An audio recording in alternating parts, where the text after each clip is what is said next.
నెల్లూరు జిల్లా కావలి రూరల్ మండలం రుద్రకోట ప్రభుత్వ పాలిటెక్నిక్ కళాశాలలో జరిగిన రీజనల్ పాలిటెక్ ఫెస్ట్ ఆధ్వర్యంలో ముఖ్య అతిథిగా పాల్గొన్న ఎమ్మెల్యే కావ్య కృష్ణారెడ్డి కళాశాల నందు ఏర్పాటు చేసిన పలు విజ్ఞాన ప్రదర్శనల స్టాల్స్ ను ప్రారంభించి విద్యార్థులకు పలు సూచనలు చేసిన ఎమ్మెల్యేకు ఘన స్వాగతం పలికిన కాలేజీ యాజమాన్యం, అధ్యాపకులు, విద్యార్థులు, సిబ్బంది. First, MLA sir will make a declaration. After that, we will have a countdown. Go on, number release here, another good. Okay? Sir, I request you to make the declaration, sir. I declare that the Polytechnic Fest 2024 of Nellore region event is open.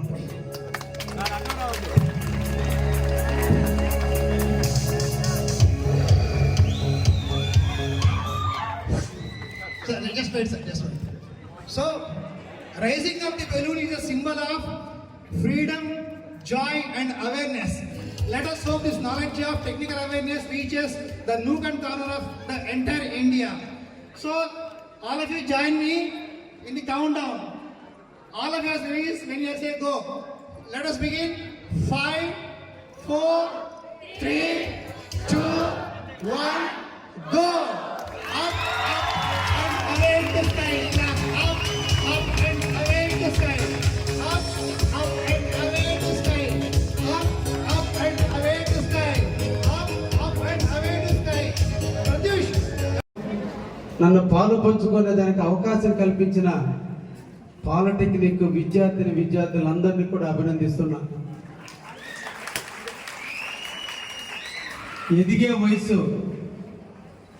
Primary education, secondary education, graduation,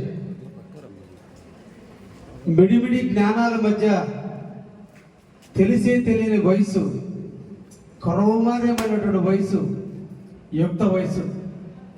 యుక్త వయసులో ఎన్నో భావాలు, ఎన్నో ఆలోచనలు, పరిపక్వతకి దగ్గరగా పరిపక్వత తెలియని దశలో ఉన్నటువంటి వయసు ఈరోజు మీ దశ. 10th పూర్తి చేసుకుని చాలా గొప్ప భావాలతో మీరు 10th పూర్తయినప్పుడే టెక్నికల్ వైపు ఈ భారతదేశం మాది. 10th పూర్తయిన వెంటనే మీరు పాలిటెక్నిక్ కాలేజీకి విచ్చేసి టెక్నికల్ సైడు మీరు ఈరోజు మనసు పెట్టినందుకు ఇక్కడ ఉన్నటువంటి ప్రతి ఒక్క విద్యార్థులందరినీ కూడా అభినందిస్తున్నా. రాబోయే రాజ్యం మీది. ఎడ్యుకేషన్ హబ్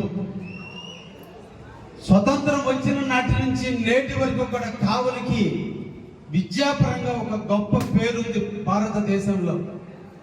అటువంటి కావలిలో ఇంజనీరింగ్ కాలేజీలకు కొదవ లేదు, డిగ్రీ కాలేజీలకు కొదవ లేదు. ఒక ఫేమస్ అయినటువంటి జేబీ కాలేజీ ఉన్నటువంటి ప్రాంతం కావలి ప్రాంతం. ఇక్కడ ఉన్నటువంటి విద్యార్థులకు టెక్నికల్ వైపు సపోర్ట్ ఉండే విధంగా పాలిటెక్నిక్ కాలేజీని కూడా కావలిలో తీసుకొస్తే బాగుంటుందని ఆలోచించిన నాడు 2008 సంవత్సరంలో నేను కూడా ఒక కాలేజీ లెక్చరర్గా ఇదే కావలిలో చదువుకొని ఇదే జేబీ కాలేజీలో ఒక లెక్చరర్గా పనిచేసి ఈ ప్రాంతం మీద, ఎడ్యుకేషన్ యొక్క భవిష్యత్తు మీద, భావి భారత పౌరుల యొక్క పెరుగుదల చేయాల్సినటువంటి బాధ్యత స్థానికంగా మా అందరి మీద కూడా ఉంది. కాబట్టి నాటి ముఖ్యమంత్రిగా పనిచేస్తున్నటువంటి వైఎస్ రాజశేఖర రెడ్డి గారిని, నాటి ఎమ్మెల్యేగా పనిచేస్తున్నటువంటి మారుతుంట పర్వతమ్మ గారిని తీసుకెళ్లి నేను వైఎస్ రాజశేఖర రెడ్డి గారిని కలిసి ఈ కావలికి పాలిటెక్నిక్ కాలేజీని ఇవ్వండి అని చెప్పి అడిగినప్పుడు 2008 సంవత్సరంలో పాలిటెక్నిక్ కాలేజీలన్నీ కూడా మీకంటే ఈ రాష్ట్రంలో ఏర్పడినటువంటి కొత్త పాలిటెక్నిక్ కాలేజీలన్నిటికీ కూడా 1 సంవత్సరం అకాడమిక్ మీకు లేటుగా ప్రారంభమైంది. కారణం అన్ని కాలేజీలు ఇవ్వటం. ఈ రోజున ఇండో సోలార్ కంపెనీ వచ్చింది. దాదాపు 24,000 కోట్ల రూపాయలతో ఇక్కడ నిర్మాణం జరుగుతుంది. భారతదేశంలో లేనటువంటి టెక్నాలజీ, ఇప్పటి వరకు మన చైనా నుంచి అడాప్ట్ చేసుకుంటున్నటువంటి టెక్నాలజీలతో ఇక్కడే సోలార్ ప్యానల్స్ అన్ని తయారు చేసి భారతదేశ నలుమూలలకు పంపించేటువంటి ఒక పెద్ద ఇండస్ట్రీని తీసుకురాబోతున్నాం. ఇప్పటికీ కూడా ఆ కాలేజీ, ఆ సంస్థకు సంబంధించిన యాజమాన్యం మీ పాలిటెక్నిక్ కాలేజీ ప్రిన్సిపల్తో కూడా మాట్లాడడం కూడా జరిగింది. వాళ్ళకి కావలసినటువంటి టెక్నికల్ విధంగా మిమ్మల్ని తీర్చిదిద్దే దాంట్లో వాళ్ళు ట్రైనింగ్ ఇవ్వమని కూడా అడుగుకోబోతున్నారు. ఇంకా కూడా మేము కూడా పుషప్ చేయబోతున్నాం. తప్పకుండా అందరి విద్యార్థులకి ఉద్యోగ రూపకల్పనలో ఇండోసాలర్ కంపెనీ కూడా ఉపయోగపడుతుందని కూడా మీకు సందర్భంగా తెలియజేస్తున్నా. ఇంకా JSW కంపెనీ రాబోతుంది. ఇంకా దానికంటే ముఖ్యంగా భారతదేశంలోనే ఉన్నటువంటి పెద్ద పెట్రోకెమికల్ లిమిటెడ్ అనేటువంటి BPCL కంపెనీని ఈ రోజున ఇక్కడ ఒక రిఫైనరీ ఇండస్ట్రీ కూడా కావాలకి రాబోతుంది. దాదాపు 1,25,000 కోట్ల రూపాయలతో దాదాపు 1,00,000 మంది ఎంప్లాయీస్ కి జీవనోపాధి కల్పించే విధంగా కూడా ఇక్కడ ఇండస్ట్రీ రాబోతుంది. ఈ ఇండస్ట్రీస్ అన్ని ఈ ప్రాంతంలో చేసినప్పుడు ఈ ప్రాంత రైతులందరూ కూడా సాక్రిఫైస్ చేసి భూములు ఇస్తున్నారు. కాబట్టి చదువుకున్న పిల్లలందరికీ కూడా వాళ్ళ కుటుంబాల్లో ఉన్నటువంటి పిల్లలందరూ కూడా ఉద్యోగాలు ఇవ్వాలని, అదేవిధంగా స్థానికంగా ఉన్నటువంటి మేము మా నియోజకవర్గం కందుకూరు నియోజకవర్గం సాక్రిఫైస్ చేసి ఈరోజు భూములు కోల్పోతూ దానివల్ల జరిగే పరిణామాలకు కూడా బాధ్యులు కాబోతూ మేము ఉన్నాం. కాబట్టి ఈ ప్రాంత పిల్లలందరూ కూడా ఉద్యోగాలు ఇవ్వమని కూడా అడుగుతున్నాం. తప్పకుండా మన కావలి ప్రాంతం ఒక అభివృద్ధి పథంలో నడుస్తుందని నమ్మకం కూడా నాకు ఉందని కూడా మీ అందరికి కూడా తెలియజేస్తున్నాం. పాలిటెక్నిక్ కాలేజీలో చదివే ప్రతి ఒక్క విద్యార్థి కూడా ఆ తొలిమట్టి వేసాడని నేను ఈ సందర్భంగా మిమ్మల్ని అందరినీ కూడా అభినందిస్తున్నా. ఎందుకంటే ఈ దేశం టెక్నికల్ వైపు వెళ్తున్న తరుణంలో మీరు టెక్నికల్ భుజాల మీద మోసుకొని ఈ రోజు ముందుకు పోతున్నారు. అందుకని మీ జీవితం ఎప్పుడు కూడా పాఠశాలలాగే ఉండాలి. మన జీవితం ఎప్పుడు కూడా నేర్చుకుంటూనే ఉండాలి. నిరంతరం కూడా మనం లెర్నర్సమే. మనం ఎప్పుడు కూడా విజయాన్ని సాధించిన ప్రతి సందర్భంలో కూడా లెర్నర్స్ గానే ఉంటాం. జీవితంలో ఓడిపోతాం, జీవితంలో పడిపోతాం, జీవితంలో మోసగించబడతాం, జీవితంలో పతనం అవుతాం.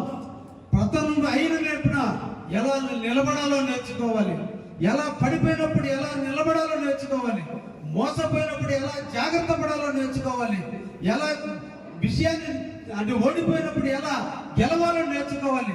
నిరంతరం కూడా మీ మనసు అన్వేషించిన సైడ్ ముందుకు పోగలిగితే మీ జీవితం ఎప్పుడు కూడా సక్సెస్ అవుతూనే ఉంటుందనే విషయాన్ని కూడా మీరు అందరూ కూడా గుర్తు పెట్టుకోవాలని ఈ సందర్భంగా మీకు తెలియజేస్తున్నా. అదేవిధంగా మీ జీవితంలో ఎంతమంది మిత్రులు ఉన్నారని కాదు, ఎంతమంది శత్రువులు ఉన్నారని స్నేహితులు ఉన్నారని కాదు. స్నేహితులంటే క్లాసులో 60 మంది విద్యార్థులు అందరూ స్నేహితులమే. ఇది టెంపరీ స్నేహితం. నిజమైన మిత్రుడు ఒకడు ఉండాలి. ఒక్కరు చాలు మన జీవితానికి. నిరంతరం మన కాపు కాసే వ్యక్తి. కష్టాలలో కొట్టుకుపోయే రోజు ఒడ్డుకు చేర్చేవాడు మిత్రుడు. కష్టాల్లో కొట్టుకుపోయేవాడు నవ్వేవాడు మిత్రుడు కాదు, వాడు శత్రువుడు.